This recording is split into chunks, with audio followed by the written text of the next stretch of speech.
नमस्कार, मैं हूं राहुल राजपूत और आप देख रहे हैं सबसे बड़ा मुद्दा। लखनऊ में समाजवादी पार्टी के ऑफिस के बाहर लगा एक पोस्टर सियासी चर्चा का विषय बना हुआ है। दरअसल इस पोस्टर से ये समझ आ रहा है कि बिहार की सियासत में जो कुछ हुआ उसे यूपी में दोहराने की कोशिश हो रही है।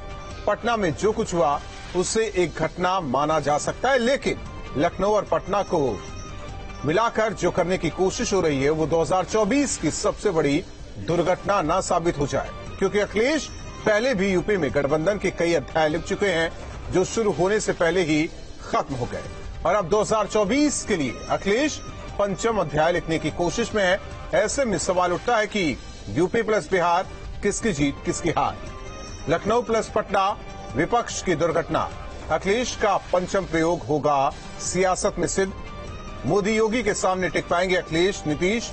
यूपी के वोटर्स पर नीतीश की छवि पर पड़ेगा असर।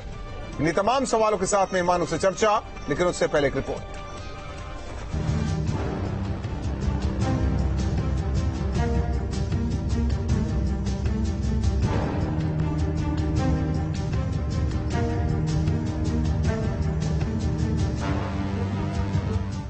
बिहार में नीतीश कुमार ने जिस तरह से पाला बदलकर बीजेपी को पटखनी दी है, उसका असर यूपी की सियासत पर भी पड़ता दिख रहा है। इस असर को आप इन पोस्टर से समझ सकते हैं। ये पोस्टर लखनऊ में समाजवादी पार्टी के ऑफिस के बाहर लगे हैं। समाजवादी पार्टी के प्रदेश कार्यालय के बाहर आज एक पोस्टर लगा हुआ है और ये पोस्टर जो है उत्तर प्रदेश के सियासी गलियारों में कौतूहल का विषय बना हुआ है। जो हेडलाइन लिखी हुई है, ऊपर देखिए क्या लिखा हुआ है, यूपी प्लस बिहार गई मोदी सरकार।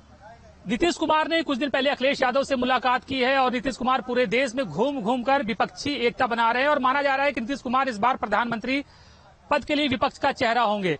तो समाजवादी पार्टी के जो प्रदेश प्रवक्ता हैं आईपी सिंह, उन्होंने ये पोस्टर लगवाया है। इन पोस्टरों को देखकर ऐसा लगता है जैसे अब समाजवादी पार्टी की भी सारी उम्मीदें नीतीश कुमार पर ही आकर टिक गई हैं, या कहें कि अखिलेश की मजबूरी है, क्योंकि वो पहले ही ज्यादातर दलों से गठबंधन कर अपनी किस्मत आजमा चुके हैं। जो बिहार में जो कुछ हो रहा है, जो यूपी में होने वाला है, ये दोनों प्रदेश मिलकर नरेंद्र मोदी की सरकार को सत्ता से 2024 में हटाने जा रहे हैं। यही बात उस पोस्टर के जरिए भी कही जा रही है। नीतीश कुमार और अखिलेश यादव की बढ़ती नजदीकी पर ओवैसी ने भी तंज कसा है। 2015 में छोड़ दिए, 17 में फिर भाजपा के साथ आ गए, अब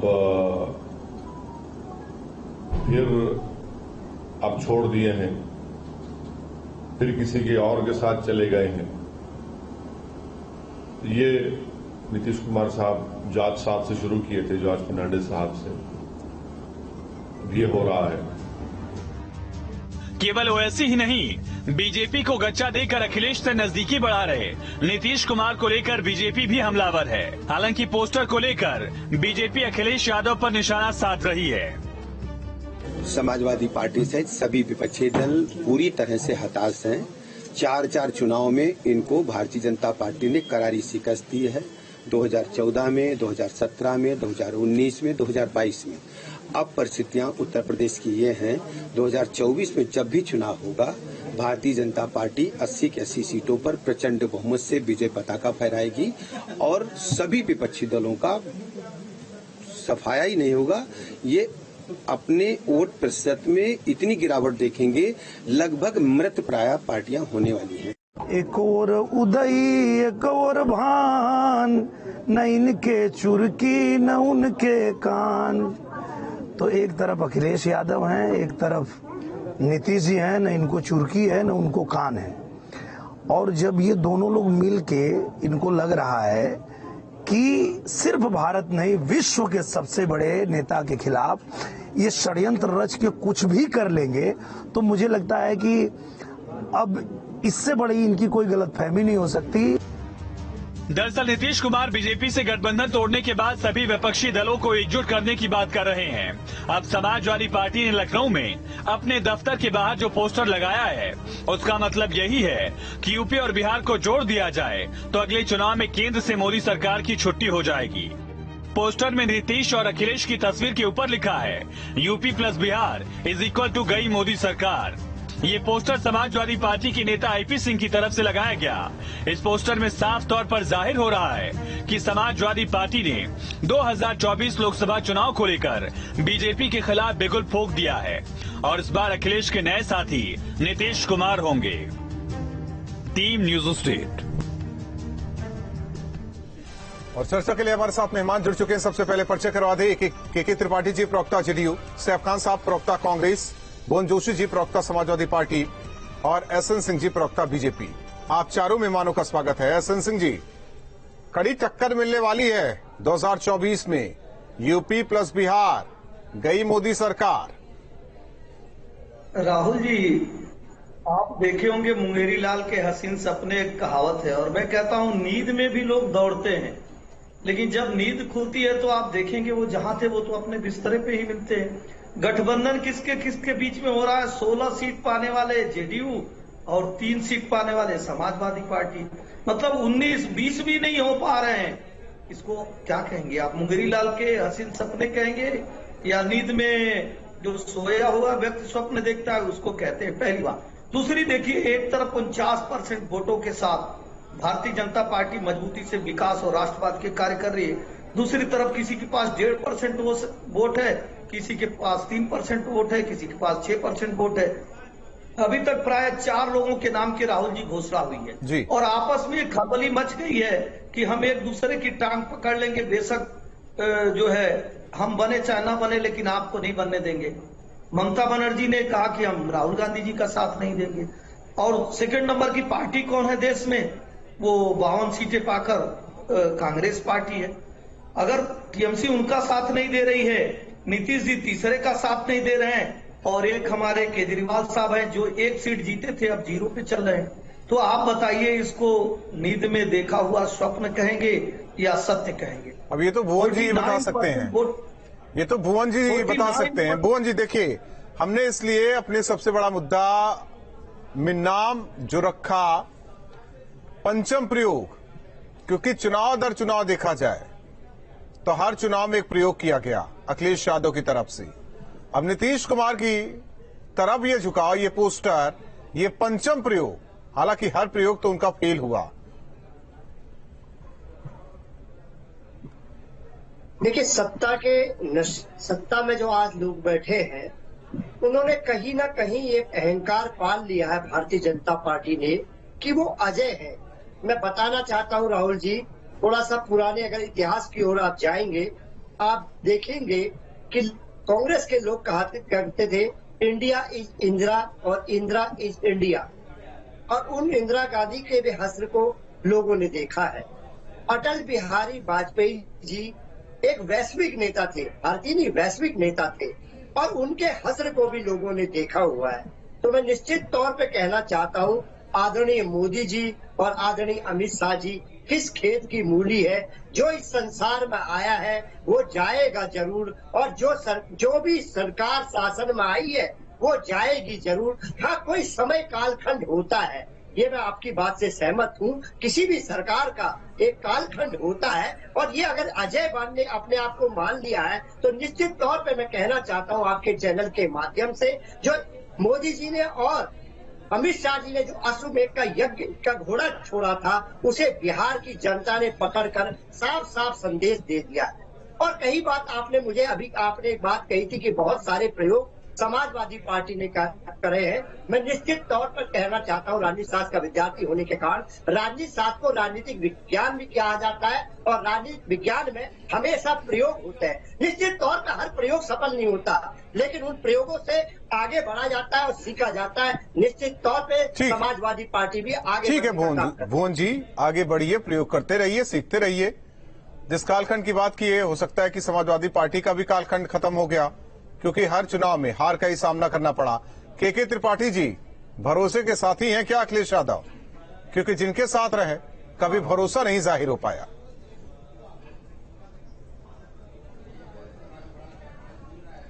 देखिए राहुल जी, हिंदुस्तान की राजनीति में परिवर्तन अब संभावी है, और ये आप बिहार से हमेशा ही परिवर्तन की लहर निकली। बिहार में जब जेपी बाबू आए तो वहां से जो Indira is India, India is Indira, जिसके नारे पूरे देश में पंचायत से लेकर के देश के प्रधानमंत्री तक का चुनाव हो जाया करता था, उस सरकार को हटाने के लिए जेपी आंदोलन से माननीय नीतीश कुमार उस समय निकले हुए लोग हैं और ये दोनों लोग एक साथ जुड़ करके लगभग 165 लोगों का, विधायकों का इनको समर्थन हासिल है और वहीं से एक आवाज पूरे देश में निकल रही है कि हम सभी विपक्षी पार्टियों से मिलकर के एक मंच पर लाने का काम करेंगे, क्योंकि देश में जो महंगाई है, जो भ्रष्टाचार है, जो तमाम जो संस्थाएं हैं, उनको कमजोर किया जा रहा है, इनसे किसी तरीके से निजात पाने के लिए हम ये प्रयास पूरे देश में कर रहे हैं। चेहरा कौन होगा, मैं आपको बड़े विनम्रता के साथ आपको बताना चाहता हूं कि हिंदी पट्टी में माननीय नीतीश कुमार से बेहतर कोई चेहरा नहीं है। वो 17 साल तक बिहार के मुख्यमंत्री रहे, बिहार की जनता ने एक छत्र उनको 17 साल काम करने का मौका दिया और राष्ट्रीय राजनीति और उसमें भी कई दफा बीजेपी के साथ रहे, जिससे वो एक प्राइम मिनिस्टर मटेरियल के कैंडिडेट हैं। और नहीं देखिए बीजेपी के साथ, देखिए भारतीय राजनीति में राहुल जी ना तो कोई परमानेंट मित्र होता है, ना कोई परमानेंट शत्रु होता है। जब भारतीय जनता पार्टी पीडीपी के साथ समझौता कर सकती है, तो हम तो अपने लोगों से साथ समझौता कर रहे हैं, चाहे वो बिहार हो, चाहे उत्तर प्रदेश हो, जहां भी समाजवादी लोग हैं वहां बड़े अच्छे तरीके से एक साथ केमिस्ट्री हमारी। लेकिन सवाल के त्रिपाठी जी, जनता आपकी इन बातों में सवाल का जवाब नहीं मिल पाया। मैं राहुल जी एक मिनट में आपको उस जवाब का उत्तर दे रहा हूं कि हिंदुस्तान में प्रधानमंत्री जी ने पार्लियामेंट में कहा कि मैं 3 समाजवादियों की इज्जत करता हूं देश में। नंबर 1 समाजवादी नेता डॉक्टर राम मनोहर लोहिया, दूसरे समाजवादी नेता जॉर्ज फर्नांडिस और तीसरे माननीय नीतीश कुमार। तो ये जो सर्टिफिकेट दिया है, ये हम देश से मुलायम सिंह यादव की तारीफ की थी उन्होंने। निजात पाने के लिए, जनता को उससे छुटकारा दिलाने के लिए हमारा प्रयास है और उस प्रयास में हम सफल हो रहे हैं, क्योंकि जिन जिन नेताओं से माननीय नीतीश कुमार दिल्ली में मिले हैं उनसे एक सकारात्मक सोच जा रही है। ठीक, और उस सकारात्मक सोच में हमारे अखिलेश जी हमारे साथ खड़े हैं, मैं उनको हृदय से धन्यवाद देते रहिए। और ऐसे लोगों के साथ मिलकर के हम भारतीय जनता पार्टी से, जिसकी महंगाई बढ़ी हुई है, इससे पहले भी कवायद की गई थी, ऐसा नहीं है कि ना की गई हो। मजदूर परेशान है। 19 चुनाव से पहले भी कवायद की गई थी। सैफरान साहब मुद्दे अपनी जगह है, लेकिन पहले पार्टियां, जनता में नफरत, तमाम विपक्षी दल संगठित तो हो बीजेपी से लड़ने के लिए। जो नफरत की पॉलिटिक्स की जा रही है, जो नफरत फैलाया जा रहा है। देखिए राहुल जी, मैं आपको ये बहुत क्लियर कर दूं इस चैनल के ऊपर जो है कि भारतीय जनता पार्टी से अब जितनी भी पार्टियां हैं वो सब ये समझ रही हैं कि उनके सांसदों और विधायकों को तोड़ने की जो है भारतीय जनता पार्टी कोशिश कर रही है। जो बिहार में हुआ एक बहुत बड़ा एग्जाम्पल था एक स्टेटों में, और हम आपने चाहे महाराष्ट्र की बात करें, मध्य प्रदेश की बात करें, बहुत सारे स्टेटों के एग्जाम्पल जो है वो हमारी पूरी जो जनता, इस वक्त जो दर्शक है हमारे जो है वो लगातार देख रहे हैं और जानते हैं कि उनका जो खून पसीने का पैसा जो टैक्सेशन में जमा होता है वो कहां इस्तेमाल किया जा रहा है। आज जो ये कोशिश है कि जितने भी विपक्ष की जो पार्टीज हैं अलग अलग स्टेट की, उनको अगर एकता और एक मंच के ऊपर लाने की कोशिश की जा रही है तो ये बहुत अच्छी बात है और इसको बढ़ावा मिलना चाहिए। और आज इस सरपंच साहब आप अपनी बात पूरी करते रहिए, लेकिन इस बीच एक सवाल मेरा ये भी है कि इस बीच कांग्रेस कहां है? भुखमरी, लाचारी हर जगह के ऊपर जो है। राहुल साहब, आप कांग्रेस कहां है?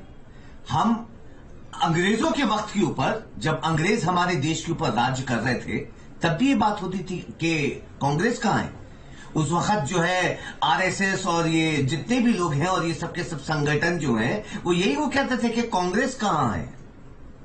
उस वक्त जो है कांग्रेस ने जो करके दिखाया था, और आज जो आजादी है वो हमारे फ्रीडम फाइटर्स या कांग्रेस की जो है उसमें बहुत बड़ी देन है।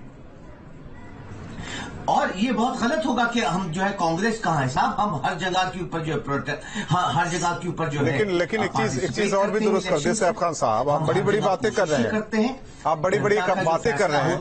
कांग्रेस इस वक्त एक मूवमेंट, बात तो सुनिए सैफ खान साहब, मूवमेंट था, वो मूवमेंट ना कि राजनीतिक पार्टी थी। अब तो राजनीतिक पार्टी है, हम राजनीति वाली बातें कर रहे हैं, राजनीतिक सवाल कर रहे हैं आपसे, राजनीतिक सवाल कर रहे हैं। वो तो एक मूवमेंट था, मैं आपको ये बता रहा हूं। अब तो राजनीति हो रही है। बातें बता रहा हूं कि अगर आप ये सोचते हैं कि कांग्रेस जो है कहां है, वो आप कांग्रेस, अगर डर है भारतीय जनता पार्टी को तो सिर्फ कांग्रेस से ही है साहब जी, और किसी पार्टी से। पहले आप लोग तय कर लीजिए कि कांग्रेस से है, अखिलेश यादव से है, उनके विधायक और सांसद जो है खरीद के उनको, जेडीयू से है, आरजेडी से है, टीएमसी से है, किससे डर है बीजेपी यादव जी? अरे सबसे, अरे भारतीय जनता पार्टी तो सरकार, सुनिए, सत्ता हड़पने के लिए हर तरीके का हथकंडा जो है वो इस्तेमाल करती है, वो रीजनल पार्टीज पे जिनका आप नाम ले रहे हैं, या कांग्रेस की जो जीती हुई मेजोरिटी वाली पार्टी जिनको जहां पे आप बोल सकते हैं अगर डर है तो सिर्फ कांग्रेस है, किसी और पार्टी से नहीं लगता है उन्हें, क्योंकि वो जब चाहे जो है जनता का पैसों का उपयोग करके उनके विधायक और सांसदों को खरीद सकती है। और आप सामने चैनल पे बैठ के बोलते हैं कि हमारा तो ये बहुत नंबर से, अभी बहुत सारी चीजें हैं, अंग्रेजों को भी बहुत भ्रम था कि हमारा देश छोड़ के नहीं जाएंगे, गए छोड़ के जो है हमारा देश जो है। वैसे ही भारतीय जनता पार्टी को जो है सत्ता से हटाना और ये झूठ जनता के साथ जो विश्वासघात किया है भारतीय जनता पार्टी ने, ये जो है जनता बदला लेगी। जैसे हालांकि इस चर्चा की शुरुआत में पहले ही जोशी जी और केके जी ने ये साफ कर दिया कि एक दौर कांग्रेस का भी था, वो कालखंड तो खत्म हो गया, 40 जो है वो, लेकिन वो कालखंड कांग्रेस का लौटेगा कब? डर और घबराहट और बौखलाहट जो है आपके चैनल पे जो है नजर आती है। आएगा साहब जो है हमारा आएगा, पहले तो कोशिश करते, पहले अखिलेश यादव और जेडीयू का आएगा, फिर कांग्रेस का आएगा क्या? अगर हमने ये अगर हमें पीछे हटना होता तो अंग्रेजों के टाइम पे हट गए होते। हम तो अंग्रेजों को भगाड़ने वाले से हैं, और आज उसी के टेन्योर में जो अंग्रेजों के टाइम पे बनी हुई आरएसएस से निकली हुई भारतीय जनता पार्टी है, उसको भी पदेरने के लिए जो है हम लगातार कोशिशें करते रहेंगे। कोशिश हो रही है, लेकिन कोई ठोस रणनीति नहीं बन पा रही है। राहुल जी पूछे, राहुल जी देखिए, राहुल जी पूछे, सवाल पूछ ले, नहीं तो मैं जवाब दूं तीनों लोगों का बारी बारी से। देखिए राहुल जी, अभी हमारे समाजवादी पार्टी के भाई कह रहे थे कि हम राजनीति शास्त्र के वैज्ञानिक हैं, तो इनको ये नहीं पता कि आपकी संख्या 5 थी, घट के 3 आ गए हैं, अगर उसको 16 में जोड़ देंगे तो भी 19 हो रहे हैं। और मैं कह रहा हूं नीतीश जी जो निकले थे दिल्ली में समर्थन मांग रहे हो, किसका अभी तक जुटा पाए? टीएमसी 22 सीट और जेडीयू की 16 सीट, सपा की 3 सीट और 1 सीट, आम आदमी पार्टी की वो अब है नहीं, सीपीआईएम की 3 सीट, टोटल 47 सीट हो रही है। कांग्रेस के लिए टीएमसी नहीं तैयार हो रही है, टीएमसी के लिए कांग्रेस नहीं तैयार हो रही है। मान लीजिए 1 मिनट के लिए हो गया तो भी 99 सीट पे आ रहे हैं लोग, 100 का आंकड़ा पूरा नहीं कर पा रहे। आप बताइए, ये ख्याली पुलाव नहीं तो क्या है? किस तरह से आप कह रहे हैं कि आपको मिल जाएगा और कोई आपको वोट देने के लिए तैयार नहीं? पहली बात, हमारे कांग्रेस के अभी बड़े भाई कह रहे थे, अरे आपको विदेशी ताकतों ने इसलिए बनाया कि भ्रम में है कि 100 सीटों से ऊपर नहीं चले। मुझे लगता है जब ये 2 सीटों पे थे तब इनकी आज 2 सीटों पे नहीं है, इसलिए जो है इनका जो भ्रम है वो मुझे लगता है तोड़ने के लिए बेफिक्र रही है। योगदान नहीं है, जल्दी किसी का योगदान नहीं है, भगत सिंह का योगदान नहीं है, केवल कांग्रेस का योगदान है। लेकिन जब हम आए, हमारी सरकार आई, और आज जो है तिरंगा जब लहरा है, किसने कहा साथ नहीं है? हमारे देश में इन सब लोगों का योगदान है, जितने फ्रीडम फाइटर्स है योगदान है, मगर इसमें आरएसएस या भारतीय जनता पार्टी वाले का एक नाम बता दीजिए, संसाधनों के एक का अधिकार बता रहे थे, कार्य कर रहे थे, अनुच्छेदों में सावरकर का नाम लेंगे फ्रीडम फाइटिंग में, या गुरु गोलवालकर जी का नाम लेंगे, किसका नाम लेंगे आप फ्रीडम फाइटिंग में? देश बताइए, ये सारी पता चली, जिनका नाम लिया वो कहीं ना कहीं से कांग्रेस से कहीं ना कहीं साहब खान साहब आ रहे हैं, जोशी जी, देश के लिए मोहन जी आ रहे हैं, साहब खान साहब, मगर मैं साहब खान साहब, मुझे एक नाम, साहब खान साहब, साहब खान साहब, सामने जो है साहब खान साहब जो है आरएसएस का, सैफ खान अरे साहब, भाई सुन, मैं तो सुन लीजिए। सैफ खान साहब, आवाज आ रही है। पहले तो आप ये तय कर लीजिए कि बीजेपी से लड़ना है, खुद की पार्टी में लड़ना है। पहले तय कर लीजिए कि अध्यक्ष कौन होगा। लगातार आपके नेता मांग कर रहे हैं, पार्टी छोड़ रहे हैं, पार्टी संभल नहीं रही है। किन किन मोर्चों पर लड़ते रहेंगे? आपको तमाम जो प्रादेशिक पार्टियां पूछ नहीं रही है, फिर भी झंडा बुलंद करके रखे हुए हैं। ऐसे कॉन्फ्लिक्ट किस पार्टी में नहीं होते, मुझे बताइए। क्या भारतीय जनता पार्टी में नहीं हुए कॉन्फ्लिक्ट? एक मिनट, आपने जो सवाल पूछा उसका जवाब मैं पूछ रहा हूं ना सर, आपको तो प्रादेशिक पार्टियां पूछ नहीं रही है, रीजनल पार्टियां पूछ नहीं रही है, फिर भी आप झंडा बुलंद कर रखे हुए हैं। यूके फाइनेंस गुजरात पार्टी के सामने भारतीय जनता पार्टी, भारतीय जनता पार्टी दिन भर केवल भारतीय जनता पार्टी रखते रहे, इकट्ठा कर पाए, इसलिए वो पार्टी के जो है फेस बन गए, पीएम फेस बन गए। तो ये तो जो है, हम भारतीय जनता पार्टी वाले नहीं है साहब, जो हम कांग्रेस वाले लोग हैं। और अरे आपके साथ कौन आ रहा है? आपके साथ कौन आ रहा है? पश्चिम बंगाल में टीएमसी से आप लड़ेंगे, बिहार में आप भुवन जोशी जी कुछ कहना चाह रहे हैं। सर आप दोनों शांत हो जाइए। देश के लिए कुर्बानियां देने वाले हैं। देखिए राहुल जी, बहुत बहुत धन्यवाद। और राहुल जी, मैं बहुत गंभीरता से कहना चाहता हूँ, इस देश का नेतृत्व कौन करेगा हमेशा इस देश में तय करा जाए। और मैं आपको बताना चाहता हूँ कैसे। आप इससे पहले भी देखिएगा, क्या चंद्रशेखर सिंह पे कोई संख्या बल था? चंद्रशेखर सिंह केवल अपनी पार्टी के सांसद थे और देश के प्रधानमंत्री बने। इस बात का तय केवल देश की कितने दिन सरकार चली है। 130 करोड़ जोशी जी, नेतृत्व कराना। जोशी जी, कितने दिन सरकार चली? नेतृत्व का लौट के आई ना वो पार्टी जिसके खिलाफ बिगुल बजा था। मैं कह रहा हूँ ना आपको, एसडी देवी गौड़ा, चंद्रशेखर जी, वीपी सिंह जी, गुजराल साहब, ये कहाँ से आया? ये सब देश ने तय करा। आज सत्ता के अहंकार में लोग ऐसे बने हुए हैं, उनको लगता है सर 14 से देखिए 14 से 22 तक तो देश ने तय कर दिया, यूपी की जनता ने और देश की जनता ने। सत्ता उनकी परमानेंट हो गई। और मैं राहुल जी बहुत गंभीरता से कहना चाहता हूँ, सत्ता में परमानेंट शब्द का कोई स्थान नहीं। शिवपाल जी को सम्मान नहीं देना ये अहंकार रही भुवन जी, तो और क्या है? SN Singh ji,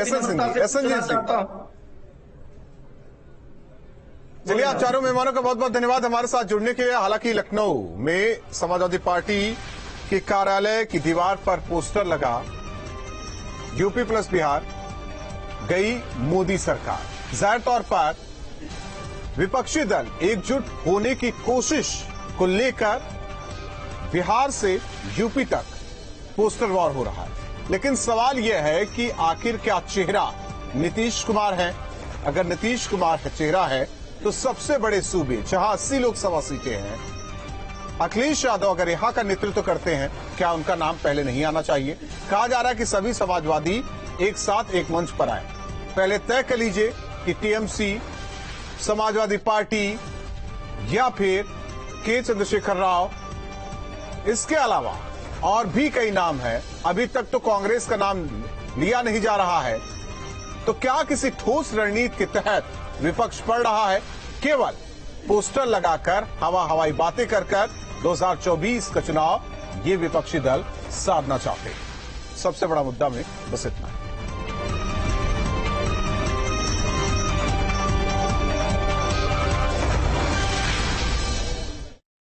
Shri Venkateswara university